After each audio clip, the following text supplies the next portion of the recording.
Welcome to African Women in Decentralized Finance Faucet. In Africa, women play a critical role in driving social progress. They not only manage households, but also contribute significantly to economic activities, often in informal sectors. Despite their invaluable contributions, over 60% of women remain unbanked, facing obstacles in accessing financial tools and resources. Women are the custodians of One Health, a concept that recognizes the interconnectedness of human, animal, and environmental health. For a baby to be born healthy, the mother's well-being is pivotal. Financial empowerment becomes a catalyst for this well-being, enabling women to afford nutritious diets, access healthcare services, and create an environment conducive to a healthy pregnancy and upbringing. Empowering women financially is a crucial step in disease prevention. With resources at their disposal, women can invest in better animal health care, improved cooking facilities, and hygienic practices, reducing the risk of disease. Financially empowered women can also invest in better sanitation, cleaner water sources, and improved housing conditions. This not only enhances immediate living conditions, but also contributes to long-term environmental sustainability and community health. Financial empowerment opens doors to education for women and their children. With access to resources, women can ensure their children receive quality education, breaking generational cycles of poverty and fostering a more prosperous society. Join us every Tuesday for our Learn to Earn sessions, where we empower women through DeFi, providing them with the tools and knowledge to transform their financial futures. Empowering women, transforming communities. Together, we can make a difference. Join our Learn to Earn programs every Tuesday. Check our website. Welcome to African Women in Decentralized Finance Faucet. In Africa, women play a critical role in driving social progress. They not only manage households, but also contribute significantly to economic activities, often in informal sectors. Despite their invaluable contributions, over 60% of women remain unbanked, facing obstacles in accessing financial tools and resources.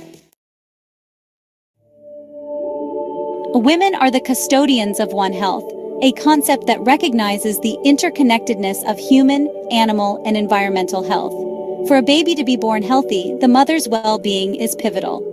Financial empowerment becomes a catalyst for this well-being, enabling women to afford nutritious diets, access healthcare services, and create an environment conducive to a healthy pregnancy and upbringing. Empowering women financially is a crucial step in disease prevention. With resources at their disposal, women can invest in better animal health care, improved cooking facilities, and hygienic practices, reducing the risk of disease. Financially empowered women can also invest in better sanitation, cleaner water sources, and improved housing conditions. This not only enhances immediate living conditions, but also contributes to long-term environmental sustainability and community health. Financial empowerment opens doors to education for women and their children. With access to resources, women can ensure their children receive quality education, breaking generational cycles of poverty and fostering a more prosperous society. Join us every Tuesday for our Learn to Earn sessions, where we empower women through DeFi, providing them with the tools and knowledge to transform their financial futures. Empowering women, transforming communities. Together, we can make a difference. Join our Learn to Earn programs every Tuesday. Check our website. Welcome to African Women in Decentralized Finance Faucet. In Africa, women play a critical role in driving social progress. They not only manage households, but also contribute significantly to economic activities, often in informal sectors. Despite their invaluable contributions, over 60% of women remain unbanked, facing obstacles in accessing financial tools and resources.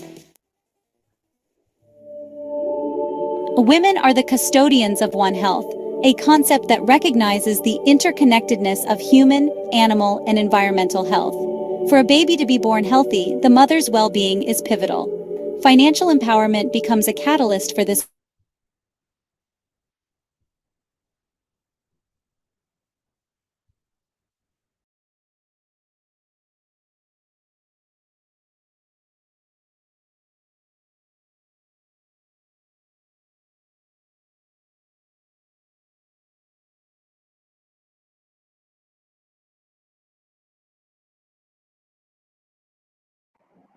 Hi, Dolphin.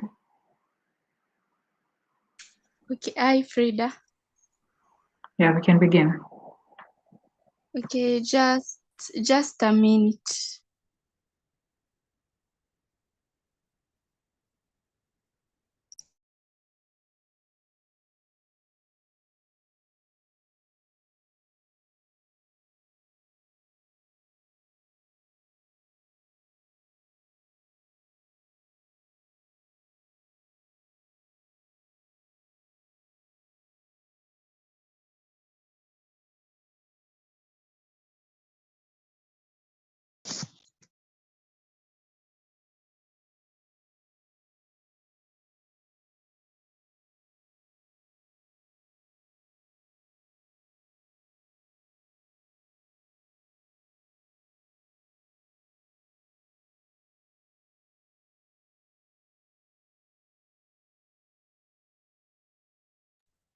Oh, okay.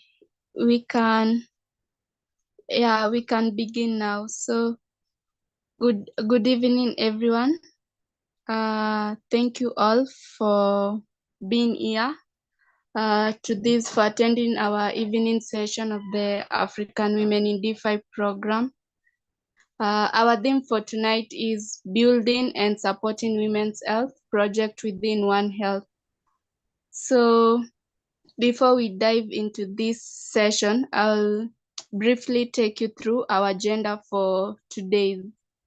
So first, we'll have our topic presentation by Cecilia Muise.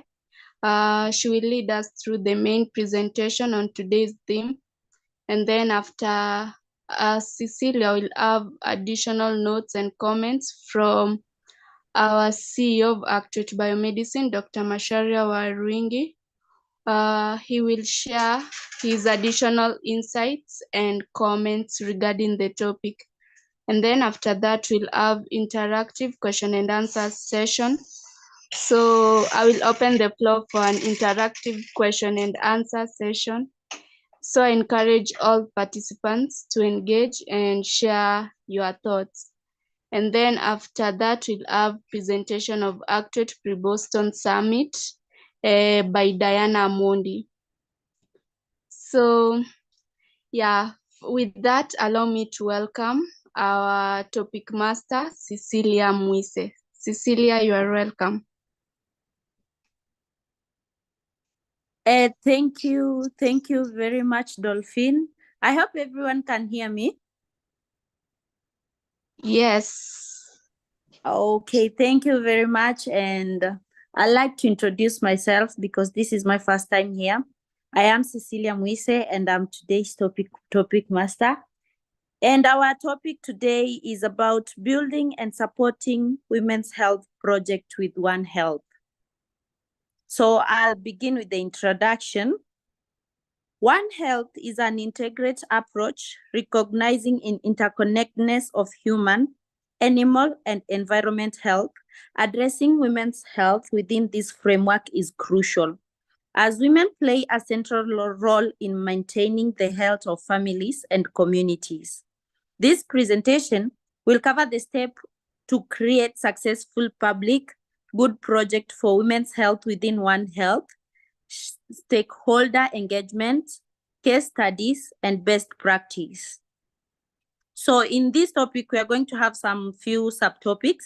And the first subtopic is steps involved in creating a successful public good project of women health within One Health. And in that subtopic, we are going to start with need assessment. Conduct survey and focus group to understand the specific health needed of women, analyze existing health data to identify gaps and priorities. Next, we are going to talk about project planning. Define clear objective and outcomes. Develop a comprehensive project plan, including timelines, resources, and budget. And the next thing is funding and resource mobilization. Identify potential funding source such as government grants, NGOs, and private sectors. create a compiling proposal highlighting to the project impact on women's health and One Health. Hope everyone is listening. Hello. Yeah, we are listening. Okay, I'm going to continue. The next one is implementation. Assemble a multidisciplinary team, including healthcare professionals, environmental scientists, and community workers. And in initiating pilot programs to test and refine intervention. Next is monitoring and evaluation. Establish merits to assess progress and impact, collect data regular, and adjust the project based on feedback and outcome. And the second subtopic that we are going to talk about today is identifying and engaging stakeholders. One is community involvement. Engage women and community leaders to ensure the project addresses real needs, conduct community meetings and workshops to gather input and foster ownership. And next is investors and funding partners. Approach investors with an interest in social impact and sustainable development. Highlight the long-term benefits and return of investment for women's health projects. And next is women leaders and health professionals. Involve women leaders to campaign the project and act as role models. Collaborate with healthcare professionals to ensure the invention are evidence-based and curricularly approached, culturally approached.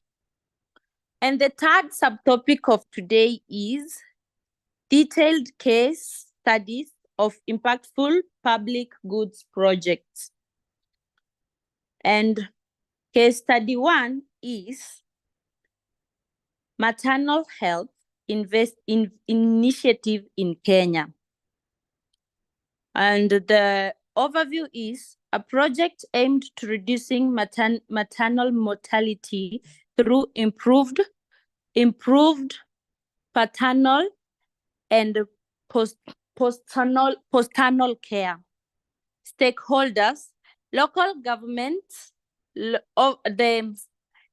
second, sorry about that.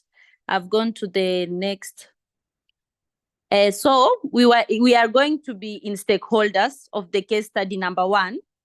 It's local government, international NGOs, community health workers, and overcomes significant reduction in maternal deaths and improve health outcome for mothers and infants. So we are going to case study number 2, water, sanitation and hygiene program in Uganda. A project focusing on providing clean water and sanitation facility to rural communities. And the stakeholders will be the local NGOs, community leaders, international donors, and they overcome. Hello? Oh, is someone speaking? Am I going too fast?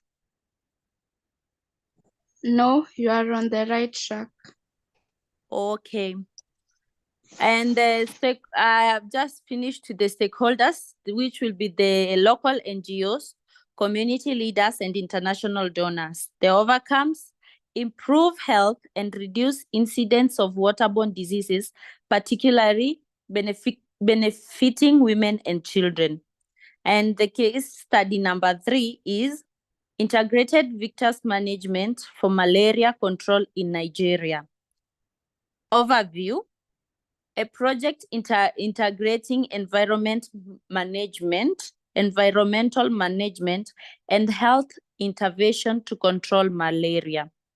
And the stakeholders will be health professionals, environmental scientists, and local communities. The overcomes reduce malaria in incidents and improve community health, highlighting the interconnectedness of human and environmental health. So we are going to the fourth subtopic, which will be best practice and lesson learned. Community-centric approach. And we ensure the active participation of the community at all stages of the project, adapt intervention to fit local cultural and social context, sustainability funding models, developing diverse funding streams to ensure the project's sustainability beyond initial grants, explore public-private partnership and community-based financing mechanism. Capacity building. Capacity building. Invest in training and capacity building for local health workers and community leaders. Empower women with knowledge and skill to sustain health improvements. Okay, we are going to the next, continuous monitoring and adaptation. Use data-driven approaches to monitor progress and make necessary adjustments. Foster a culture of continuous learning and improve within the project team. And my conclusion is summary, which is the summary. Building and supporting women's health project within the One Health framework requires a comprehensive approach, including needs assessment, stakeholder engagement, and continuous monitoring. So for the action plan, we are going to encourage the participants to apply these principles. And we are going to encourage them to practice in their context to create an impactful health project for the women. That's all for today. Back to you, Dolphin. Okay, thank you so much, Cecilia, for that wonderful presentation. You have explained how to create a successful health project for women within this framework. So here are some of the key points you have covered. First is understanding needs. So you have talked of conducting survey and focus groups to learn about women's specific health needs. And also you have also talked about analyzing health data to find gaps and set priorities. Second, you have also talked about planning projects, which under that you have said setting clear goals and outcomes, developing a detailed project plan, including timelines, resources, and budgets. The third point you have talked of finding funding and resources, which you have said identifying funding sources like government grants, NGOs, and private sector support, and also writing strong proposal to highlight the project benefit.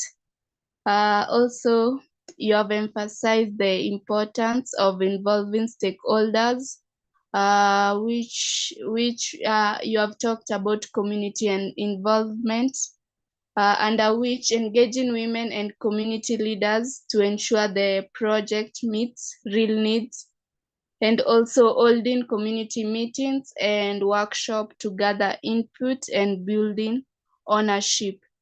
And also under that, I've also talked about investors and funding partners. So approaching investors' interest in social impact, highlighting the long-term benefits for women health. So we have also heard about successful projects in Kenya, Uganda, and Nigeria, which showed how this principle work in real life situation. And then lastly, Cecilia shared best practices like focusing on community needs, finding sustainable funding, and building local capacity and continuously monitoring and improving projects. So thank you so much, Cecilia, for that amazing presentation. And yeah, so with that, allow me to welcome the CEO of Actuate Biomedicine, Dr. Macharia Waruingi, to give us his insight regarding the topic. Dr. You are welcome.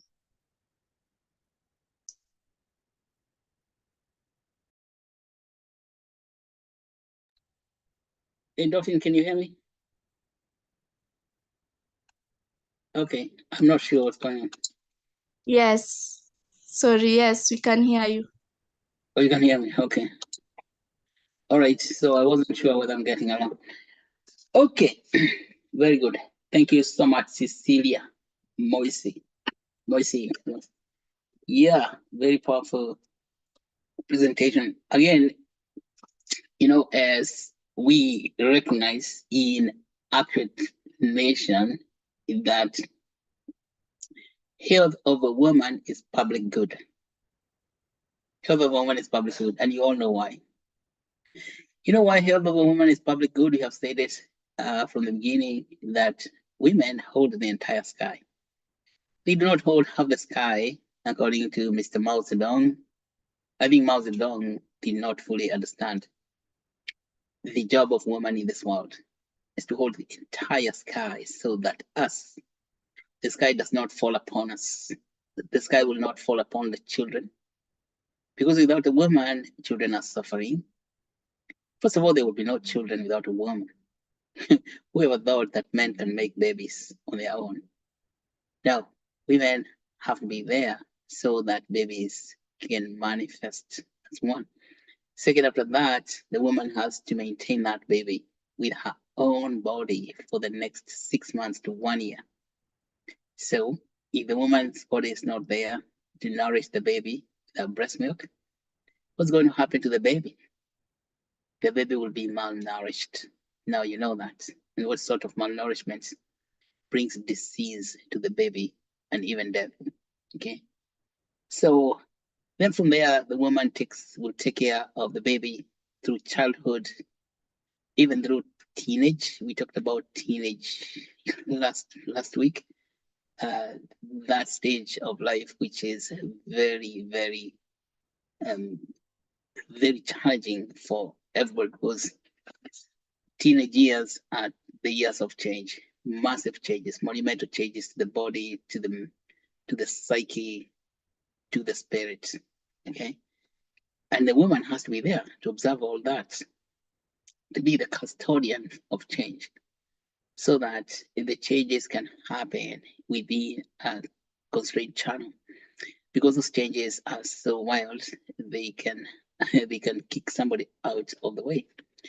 So a little woman is always there even after the changes have taken place, that your mother is always your mother, even when you're 90 years old. Okay. That's why the woman holds the entire sky. For you individually as a person, your own mother holds the sky for you. And of course, you as a woman, you are holding the sky for others. You're holding the sky for those, your own offspring, and even for your sisters and your brothers. So it's a network of women prevent the sky from falling upon all of us. Now that we know that, that's called public good. Who pays for that work, by the way? Who pays for that? So nobody ever went somewhere and paid taxes, like Zakaya is always claiming taxes, to pay their mother for breastfeeding. Yeah. Who pays your mother for breastfeeding? Who paid her for breastfeeding you? You didn't do that. She was doing that of her own good because of her mercies. So, and then who paid her to look after you when you're going to nursery school? Who paid her to take care of you through primary school and all that? So this work, and of course, when she's doing all those jobs, she wants to make you whole, like a whole human being who is self-reliant, independent. And when you become self-reliant, independent, you will contribute to the society. You will contribute to the greater good. The greater good. That contributing to the greater good is what is called public good. So that work is public good. Throughout the history of mankind, we have not been able to quantify the value of work of the woman so that we can know how to invest in it profitably. Because if something is such great public good, it should be profitable, don't you think? Wouldn't you think that someone would be interested to figure out how to help in getting the greater good from the public good that women provide positively, instead of thinking it's just a drain? It's a drain in the pocket. You see, when men are put in the equation, you just think about how much money is being drained. And that's why they refuse women access to finance services by the argument that women are not profitable. That's why they wouldn't open an account at the central, the commercial banks in the centralized banking system. That women are denied access to finance services just because men, who themselves never brought themselves to this planet, men do not consider women to be profitable. Or you say this masculine dominated economic system does not consider women profitable.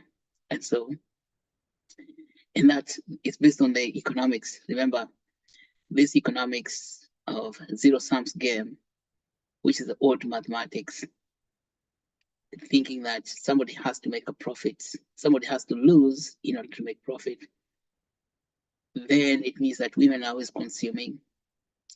And so when it comes to money terms, they are going to consume all the money, and then there'll be no money left.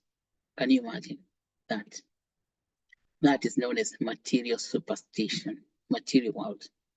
Because people who are materially superstitious, they're always concerned about the material getting finished by all these women producing all these babies, eating all the food, and then ultimately there'll be no food left for any one of us to eat.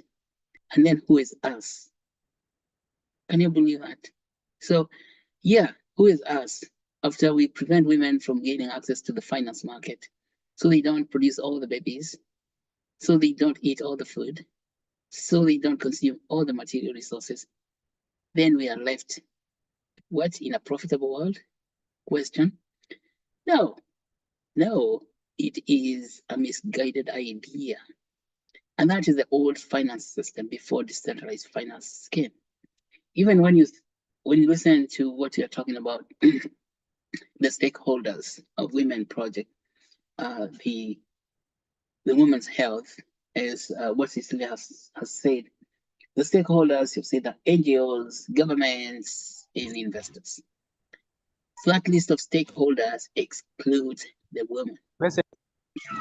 Because in the I think someone is on. Can you, who's that? Is that Damien? Could you Okay, sorry, he's already muted. yeah. So I was saying that in that list of stakeholders, a woman does not exist. Do you notice that? That because comes the traditional literature of stakeholders. So women are in the periphery, they're outside of the consciousness. We don't see them. So even people who are writing all these textbooks, development people, and the big organizations telling us what to do, they don't have in their, you could say, in their zone of consciousness, they don't have women inside. The women do not exist.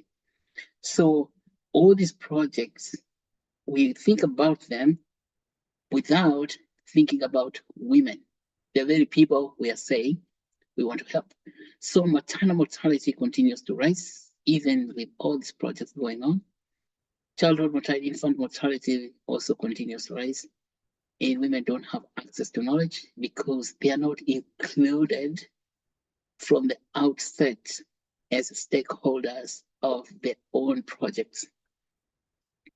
And you see, that is not something that happens inadvertently.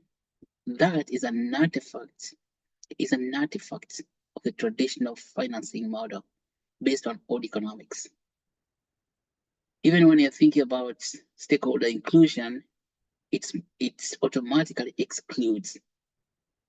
And you see, that is what the blockchain comes around to help. Blockchain comes along to make that go away, because blockchain is, with the new mathematics, is able to create decentralized systems that are being able to access every woman.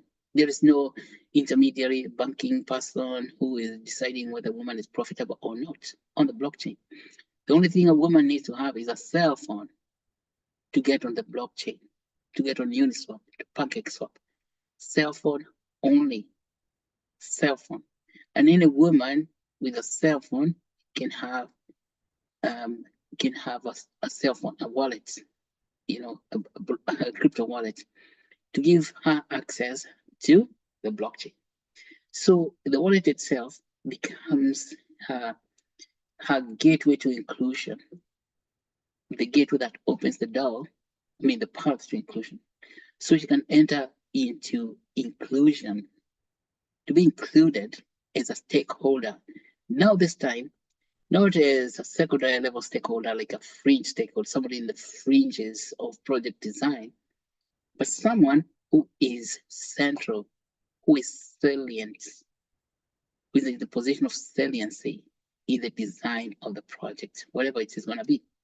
For maternal health, for water sanitation project, for malaria project. So the woman is at the center from the outset. How does the woman get at the center in this public good funding project? We call retroactive public good, because we have already established that woman is emblematic of public good because she holds the entire sky. Okay, then how do you operationalize that? How do you make that in a practical sense? How do you do that in practice? I'm glad you asked this question, because the answer is simple. Actuate token. The token is the mechanism, the tool for representation. Let's call it a tool for representation into the market.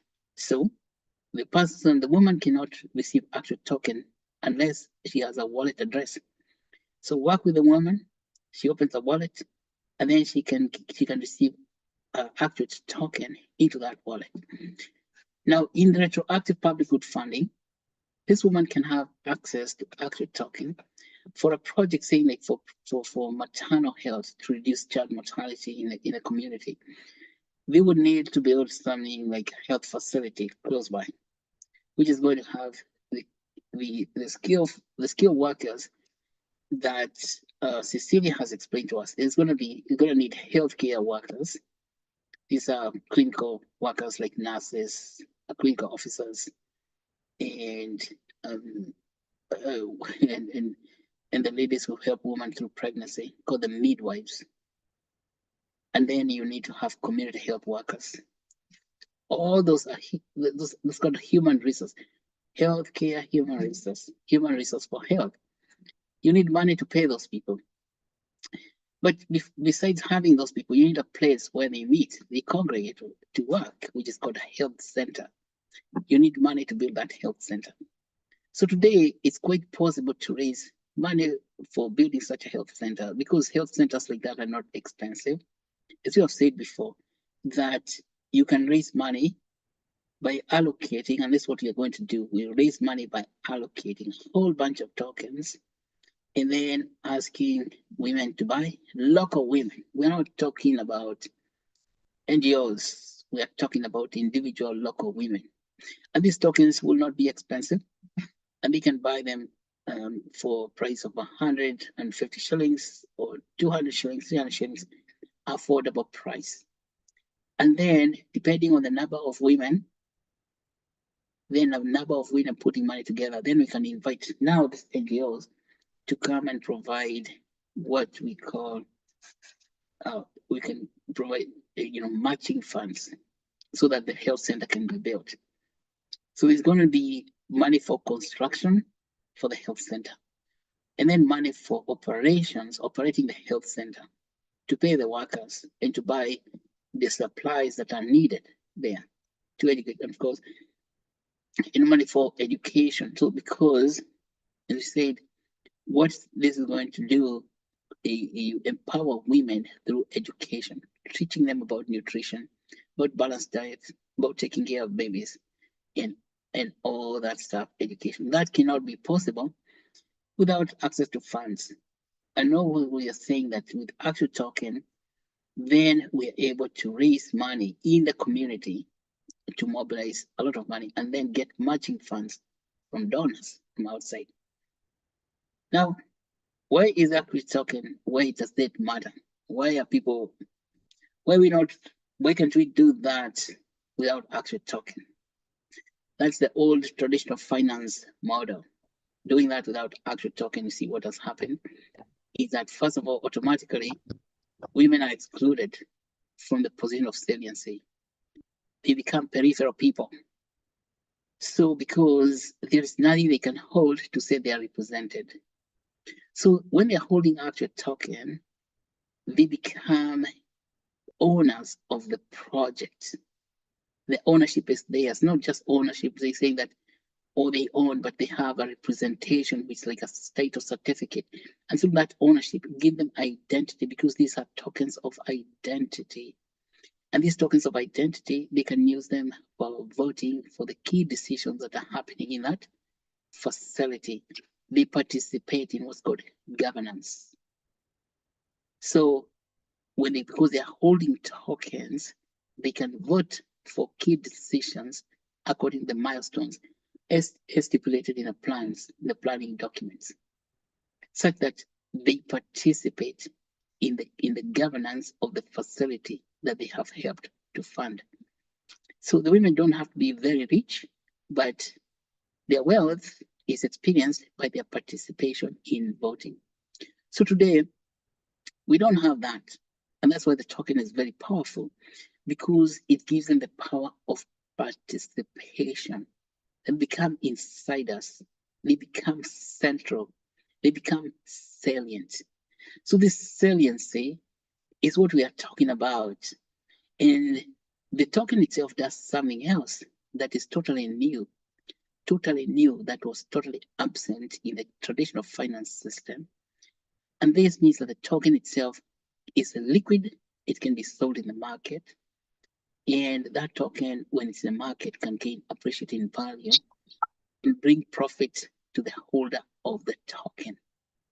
Okay. So people now, the local women can start earning money for supporting the project that helped them. Okay, that's kind of reflexive.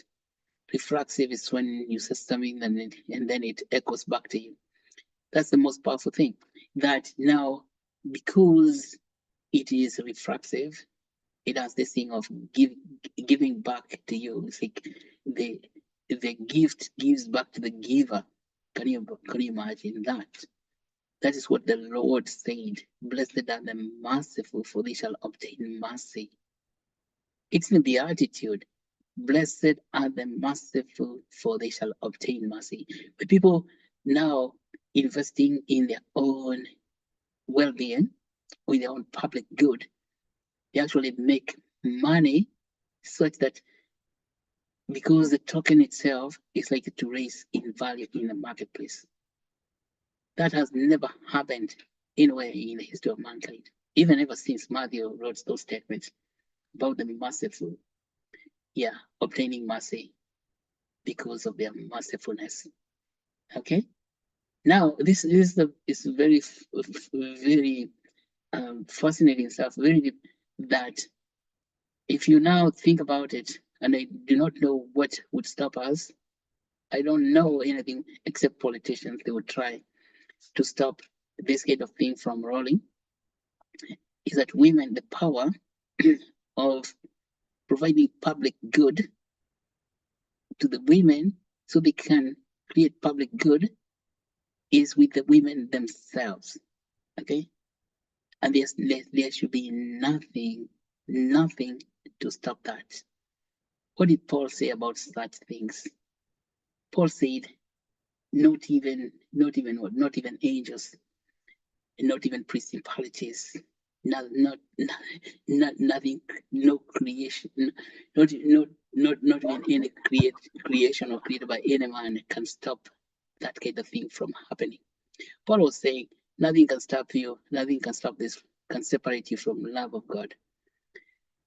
What it means, public good, which is greater good, is equals to love of God. Because what is not love about having a baby and taking care of a baby and watching that baby to grow into an adult who is productive? Isn't that love of God? So nothing separates you today, because the economy has become such that women have direct access to the economic source, and they become to the position of saliency, as we are saying. So that's what I wanted to emphasize on this, like in terms of stakeholders, to understand that the traditional thinking, traditional model has excluded women from the position of saliency. The blockchain puts them right into the center of saliency, and they're able to exercise that saliency, first of all, by participating in funding projects, ideas that matter to them, that have meaning for them. And second, by voting, being able to vote directly and make about decisions of projects that matter to them. And ultimately, being able to make profits, okay, is going to be happening when they get tokens and they're able to, now those tokens are in the exchanges, being able to make profits while helping to fund projects that matter to them. I think we can call them public goods are the projects of love. You see, nothing can separate you from love, not even prosperity, not even angels, not even politicians can separate you from that. No creations, nothing can separate us from getting this kind of thing done. So thank you so much, Dolphin. So Dolphin, you can see you have opened a can. Let's say, hey, you have opened the bottom for, let's say, the spirit to come out, spirit of togetherness, so that women get in the position of saliency. I would call it the bottom of the spirit of saliency. Yeah, to become the position of saliency as stakeholders. So women are not in the fringes anymore. Okay, back to you, Dolphin. Okay, thank you so much, Daktari, for those comments and insights regarding our topic for today. And I also agree with you, Daktari, with the allocating Actuate tokens to local women for only 150 shillings. I believe this will really empower many women, and also our goal, because the goal for the African women in decentralized finance is to empower women through them being financially independent. So this project, through this we'll able to help as many local women as possible, and we'll be able to achieve our goal. So thank you once again, Daktari, for that. So now I will welcome the floor for questions, any comments. If you have any comments regarding the topic and any question, feel free to ask. The floor is all yours.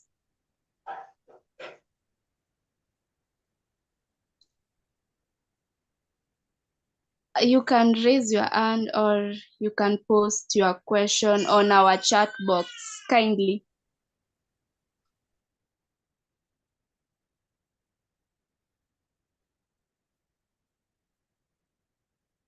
Okay, meanwhile, as we are waiting for your question, allow me to welcome Diana Mondi to give us her presentation on Actuate pre-Boston Summit. Diana, you are welcome.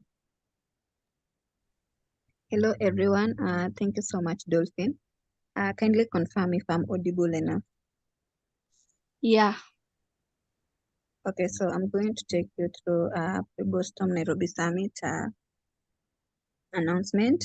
So as you all know, coming this December from 36, 2024, Actuate is going to host a summit at Kenyatta University, and the theme is going to be using blockchain, DeFi, and AI to improve wealth and human development.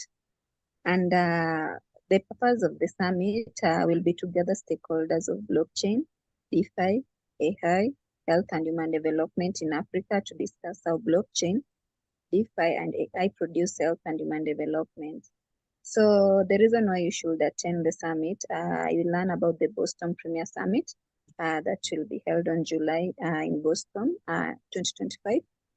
And you also get an opportunity to network, whereby it will be a platform for stakeholders to network, collaborate, and also explore potential synergies in advancing the shared goals of improving healthcare access, fostering environmental sustainability, and promoting mental health awareness. You'll also get a chance to learn about Actuate initiatives, and you have got categories in which you can choose to attend the summit.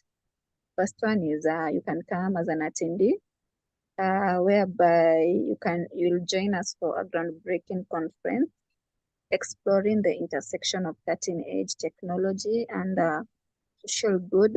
So remember, this event will bring together leading experts to delve into how blockchain and decentralized finance and AI, how they will address critical challenges in healthcare and also human development. So you'll go to our website, click that button for register, where you'll need to pay $150 for you to come to the summit as an attendee. Another category is that you can come as an exhibitor, where you'll get a chance to showcase your innovations and connect with a dedicated audience at the leading event on blockchain. If you go to our website also, you will click that button for register, where you'll be given some details on how you can register as an exhibitor. So you can secure your spot event today and pay exhibitor booth fee of $1,000. All the details that you need is located there. And remember why you should exhibit is that first, you'll reach a targeted audience because this conference will attract healthcare professionals, researchers, policymakers, and social impact organizations actively seeking solutions, leveraging blockchain, DeFi, and AI.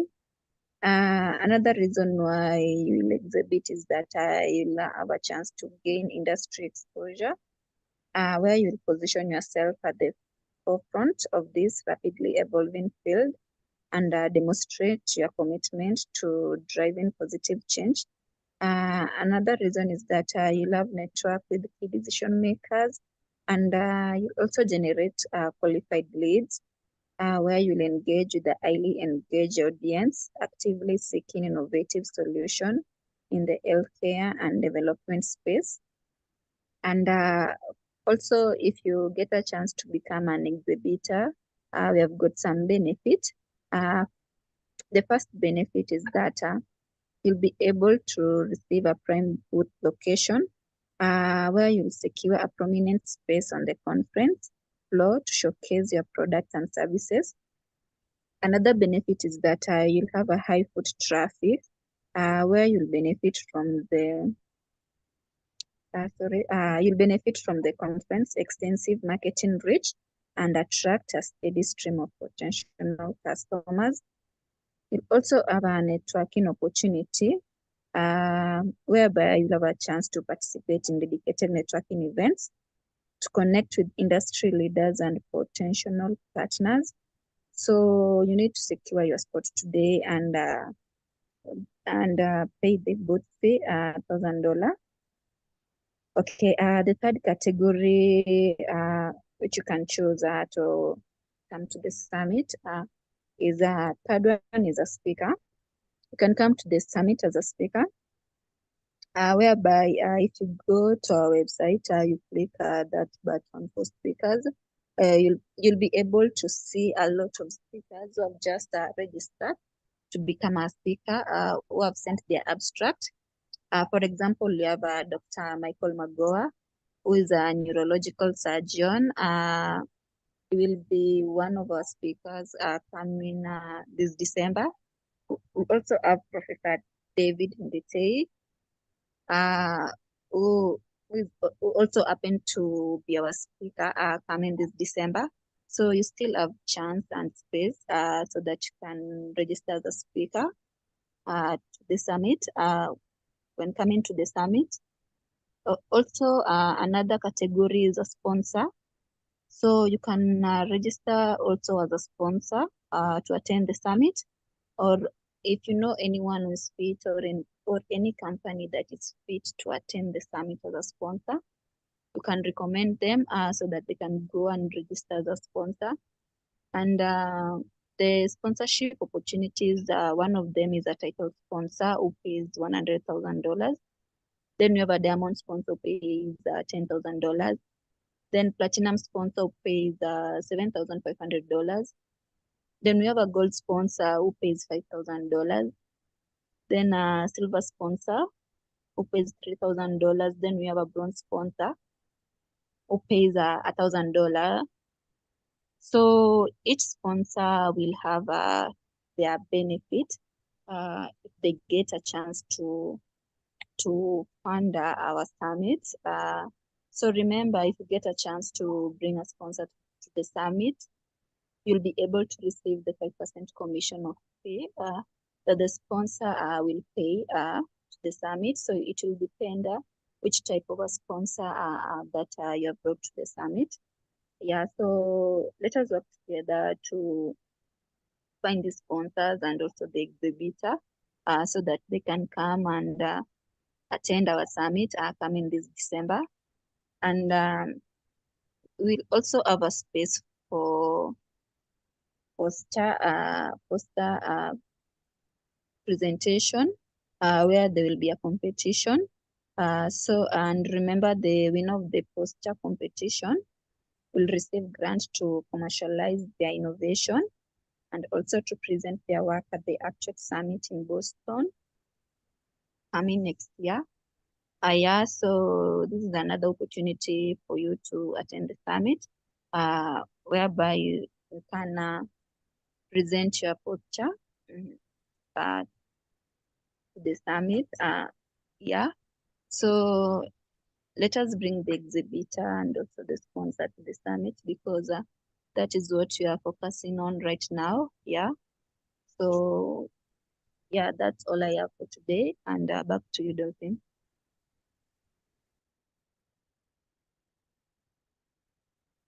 Thank you so much, Diana, for reminding us what is needed in order for you to participate in the Actuate pre-Boston Summit.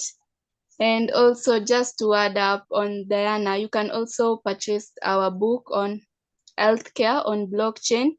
So these books serve as a beacon guiding us towards the future where health and wealth are accessible to all, powered by the synergy of blockchain technology. So yeah, as we approach Nairobi Summit, this book will really help you. So yeah, remember to purchase it. So thank you.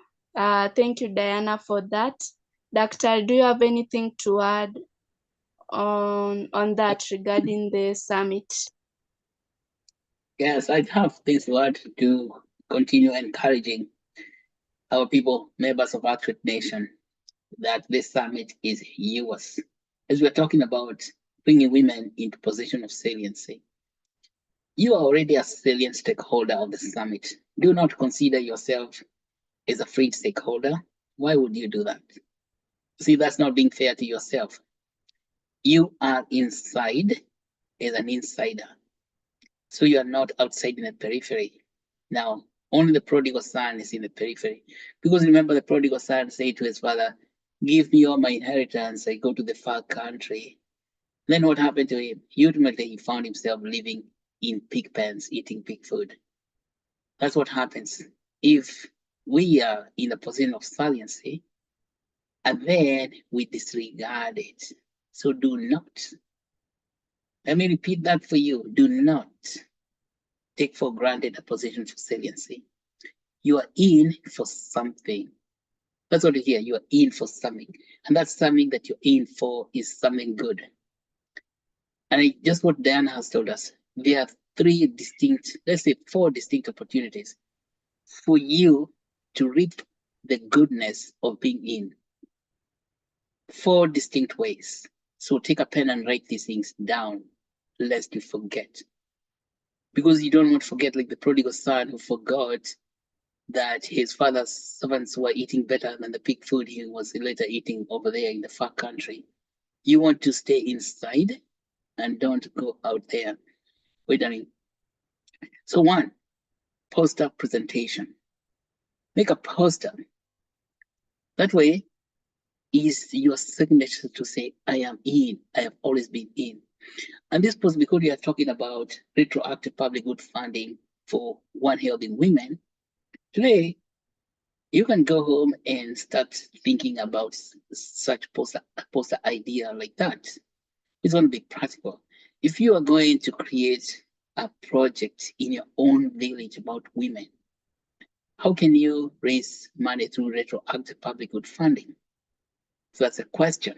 How would you use retroactive public good funding to raise money for women project in your own village? I'm not even talking about somebody else's village out there. No, your own village, your own hometown, your own community where you come from. For your own mother, your own sisters, your own aunties. How do we use retroactive? So you can say on your poster, we have very big title, retroactive public good funding for maternal health in Otima village. See, something like that. I come from Otima, so I can use that, I can use that name, freely because I know what goes on in there. So, so you can see that. Then, just as Cecilia has told us what you need to do in that poster, talk about what Cecilia has educated us from project planning, the planning itself, the roadmaps, think about the goals, then how you assemble the users. And when you're now talking about the stakeholders, you are going to go beyond just local NGOs, governments, or even the investors from outside. Think about how local women in your village will participate in holding the tokens. And of course, that you are going to explain it on your poster. If you have never made a poster in your entire life, you can reach out to us, members of the team. We can give you directions on how to create a poster. Posters usually have got 4 things you want to talk about. You want to give a brief introduction of the topic. You want to give the people the method that you're going to use. Okay. Then you want to give people the results you want to expect. And then you want to show the conclusion of those results. See? So create a poster with that. It's known as IMRAD, IMRAD. Some introduction, the methods, the results, and the discussion. So discussion, then a conclusion. So IMRAD C, IMRAD C. See? Very simple mnemonic that helps you to remember what to put on your poster. Posters are very easy to make, but then they become like these keys that help you to open many, many doors. Because we are going to display that poster not only in at the summit itself, but we shall display your posters on the website, and that website is going to be shared around the world. So not only a few thousands of people will see it, you're talking about your poster gaining access to millions upon millions of people. Okay, what happens when your poster is seen by millions of people? Now, it's up to you to decide that. What happens to you? It means you become known. People know who you are, and then if you create a very good idea, then of course after the summit we are going to work to unpack that poster and see how we turn that idea into reality. Okay, so you're not writing it just for show. to show people the poster. You are writing it to do. To do what you have expressed there. And of course, we are here together. So that by the time we come to the Boston event in July next year, you already have been doing something in your own village. Okay. And that's why the Actuate is there. So it means that in your poster, you're going to think hard how you help to engage people in your local community, women to participate. They get tokens, and then how they contribute, participate in funding projects for their own good. Yeah. So that's one way. Second way, of course, is we're going to have a very huge workshop on women, African women in decentralized finance.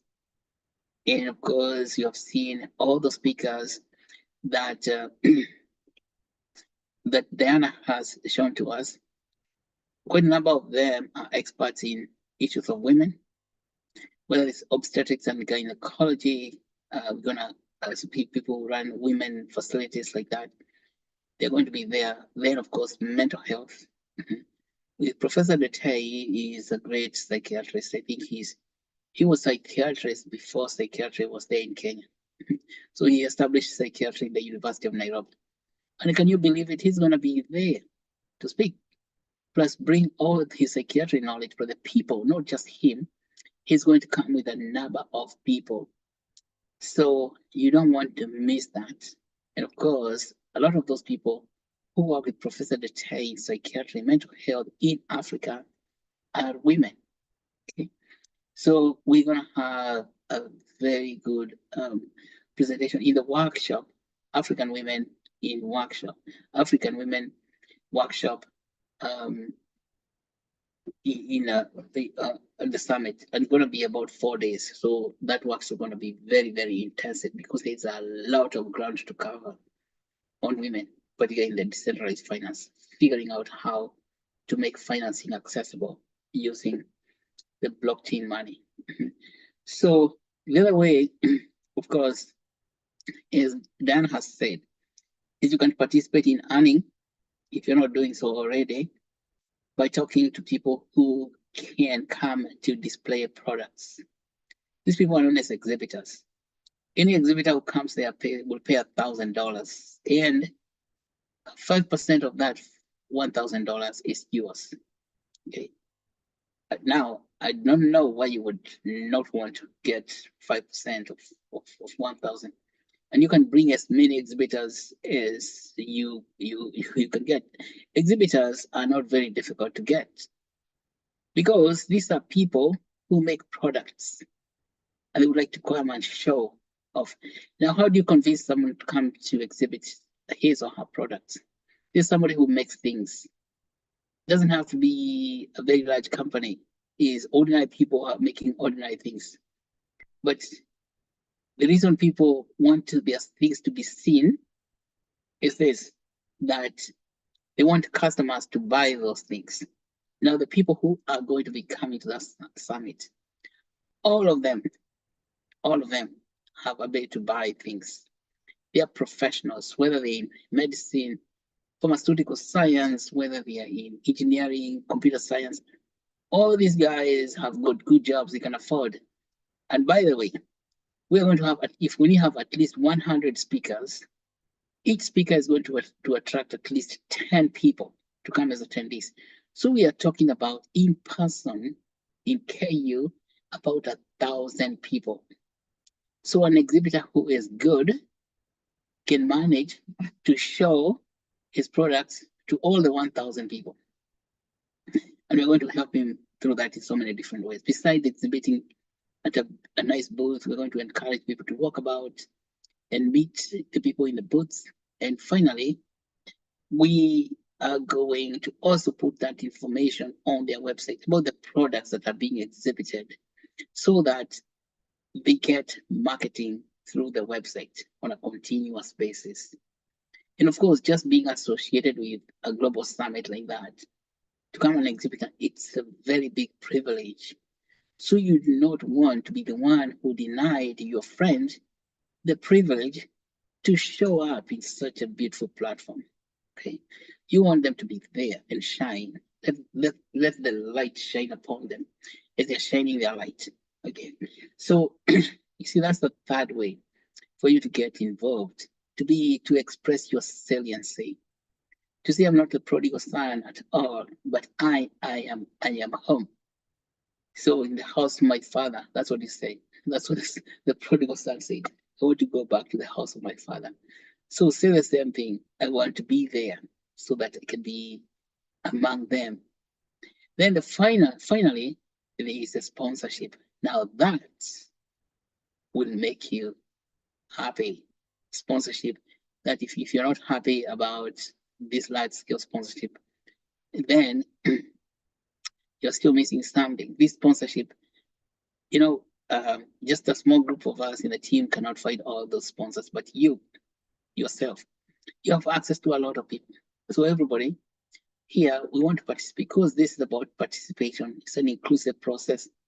And that is why we have opened this up. So sponsors come from all the way from bronze sponsors who pay $1,000 to title sponsors who get, title sponsor is only one, who pay 100,000. But let's get to something even very accessible to you, like a diamond sponsor. A diamond sponsor would pay $10,000, and then you will earn 5% of bringing a diamond sponsor. Diamond sponsors, usually when you are making a summit, which has got a very good crowd of professionals in attendance, getting people to come in as sponsors is not a complicated matter because you don't have to sell it. You just tell them, all these professionals are going to be there. But so that's why it's important you study the speakers list before you speak to the sponsors, so that you can understand who is coming. Number one, we are going to have computer scientists. Okay, these are guys who make all this stuff we are using today. They won't be there. The reason a sponsor will come is not because of their computer science. They're going to come because those people are paid enough money, they can afford the product the sponsor is making, and they'll buy it. But because they're computer science engineers, they're always busy. They don't even know that product exists. So you want the sponsor to come and showcase his or her product to these guys. Now, if somebody pays $10,000, that can run a whole workshop like women in decentralized finance. And so you could say that workshop, Women in Decentralized Finance, is sponsored by XYZ, who provided a diamond sponsorship. And everyone in that group of African women in decentralized finance will know who is the sponsor and will go to buy their products. That's what it's about. So similarly, we're going to have similar vertical workshops. I call them vertical because they're upwards, like women is one vertical. Then we have mental health is another vertical. Then we have cardiovascular diseases is another vertical. Diabetes is another vertical workshop, and cancer is another vertical. So we're going to have such vertical workshops. And so you have a full range of vertical workshops that somebody can sponsor. So you can say, I think these vertical workshops are as many as 15 workshops. This means 15 diamonds are there available for takers. Yeah. Title sponsorship is only one spot, but there are 15 diamond verticals.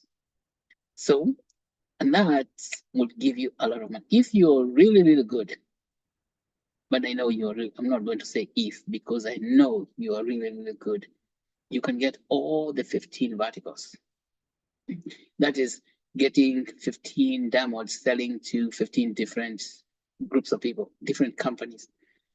Well, if you are somehow good, you can sell one. If you are even better than somehow good, you can sell two.